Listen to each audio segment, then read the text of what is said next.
사랑하는 서당중과 함께 믿음의 가족 여러분, 수요일 매일 감사 예배를 주님 앞에 올려드리도록 하겠습니다. 오늘의 성경 말씀은 디모데후서 1장 9절로부터 14절의 말씀을 가지고 바울의 신앙 권면이라고 한 말씀의 제목으로 말씀을 함께 나눠보고자 합니다. 오늘 본문이 기록된 말씀은 바울이 로마 감옥에 갇혔을 때 디모데에게 쓴 편지 아니겠습니까? 바울이 디모데에게 편지를 통해서 신앙의 권면을 하여 주시고 있어요.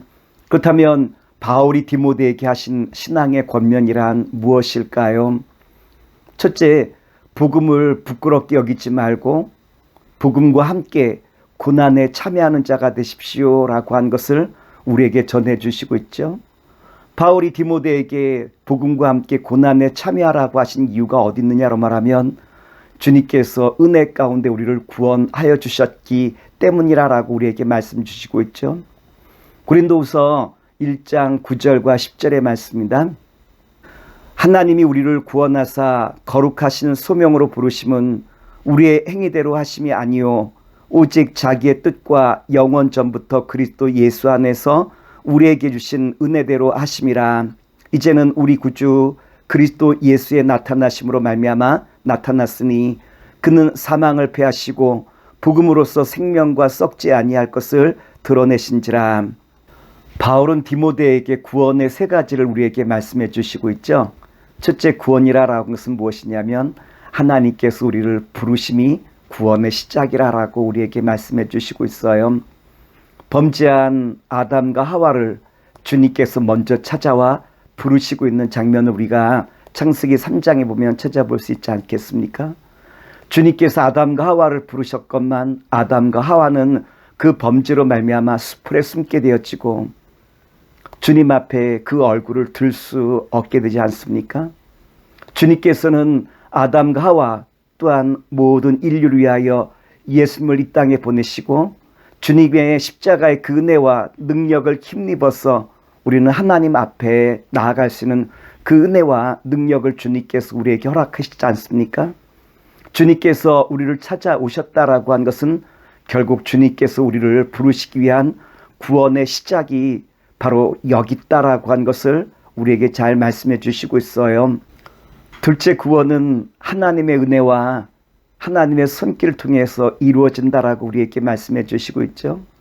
인간 내면은 야망과 욕망과 탐욕으로 가득 차 있는 것이 인간의 내면의 그 세계의 모습 아니겠습니까? 하나님 앞에서 우리는 나의 죄를 내세울 만한 것이 아무것도 없어요. 나의 공로도 그리고 또한 나의 능력도 나의 권세도 없는 것 아니겠습니까? 또한 인간의 구원을 위하여 정치와 그리고 또한 세상의 문화와 이데올로기를 통해서 인간의 구원을 이룰 수 없는 것은 자명한 일 아니겠습니까? 오직 하나님의 은혜만이 우리를 구원으로 인도하실 수 있는데 주님께서는 그 아들 예수님을 아낌없이 십자가에 희생하심으로 말미암아 나를 향하여 내가 너희를 이토록 사랑한다라고 주님의 그 사랑을 우리에게 보이시며 그 은혜로 우리를 끊임없이 구원하시고자 하는 하나님의 구원의 계획을 우리에게 잘 보여주고 있지 않습니까? 그러므로 우리는 하나님의 그 구원의 은혜와 계획 앞에 엎드려 주님 앞에 찬송과 영광을 돌릴 뿐이에요. 그러므로 우리가 구원을 얻는 길은 바울은 오직 예수님의 그 얼굴을 구하라라고 우리에게 말씀해 주시고 있죠.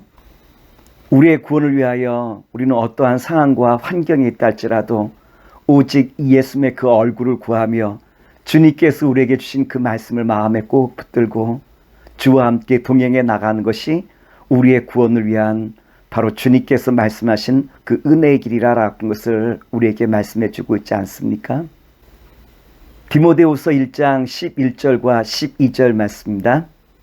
내가 이 복음을 위하여 선포자와 사도와 교사로 세우심을 입었노라.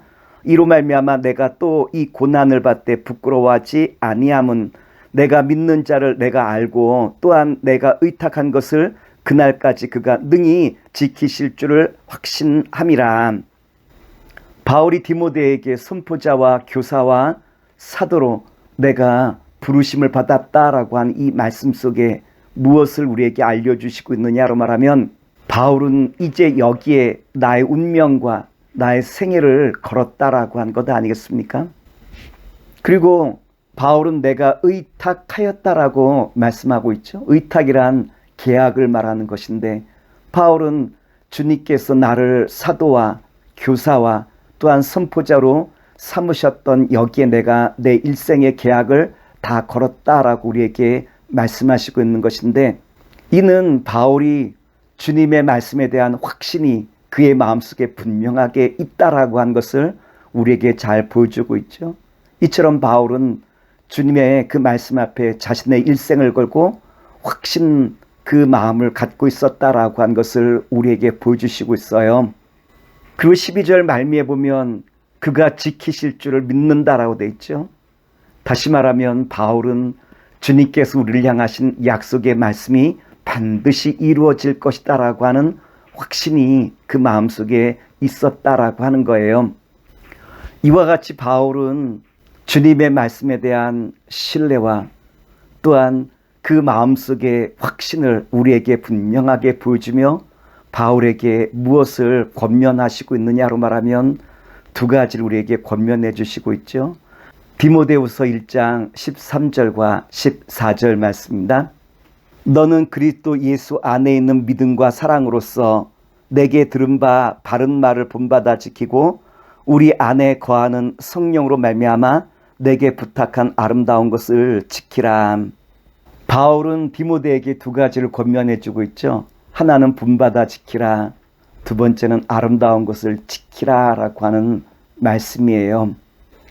먼저 본받아 지키라라고 한 것은 바울 사도가 걸어왔던 것처럼 디모데야 너도 이 길을 따라올 수 있겠니? 라고 하는 권면의 말씀일 것고요. 아름다운 것을 지키라라고 한 것은 결국 우리의 모든 삶 속에서 여러 가지 환경과 상황이 좋지 못하다 할지라도 주님의 그 약속의 말씀을 그 말씀이 우리를 위한 구원의 말씀임을 알아 날마다 사랑과 희락과 화평과 오래 참음과 자비와 양선과 충성과 온유와 절제 성령의 그 열매 주님께서 우리에게 말씀하신 신앙의 그 모든 말씀들을 그 아름다운 것을 내 삶 속에 이제는 지켜 나갈 자리로 너 나갈 수 있겠니? 라고 하신 바울 사도가 디모데에게 권하신 말씀 아니겠습니까? 오늘 사랑하는 믿음의 성도 여러분, 바울이 디모데에게 권하셨던 그 말씀처럼 여러분들도 내가 걸었던 그 믿음의 길처럼 여러분들도 나와 함께 동행하실 수 있겠습니까? 뿐만 아니라 어렵고 힘든 모든 삶 속에서 주님의 아름다운 성령의 열매와 또한 신앙의 그 모든 말씀들을 나의 삶 속에서 붙들고 나아갈 준비가 되었습니까? 라고 하는 바울의 우리를 향하신 권면의 말씀이라 말씀을 드릴 수 있겠죠. 바라긴 오늘 성령님의 그 역사심과 그 은혜를 힘입어서 날마다 바울 사도가 우리에게 당부하신 두 가지 말씀 본받아 지키십시오. 아름다운 것을 지키십시오.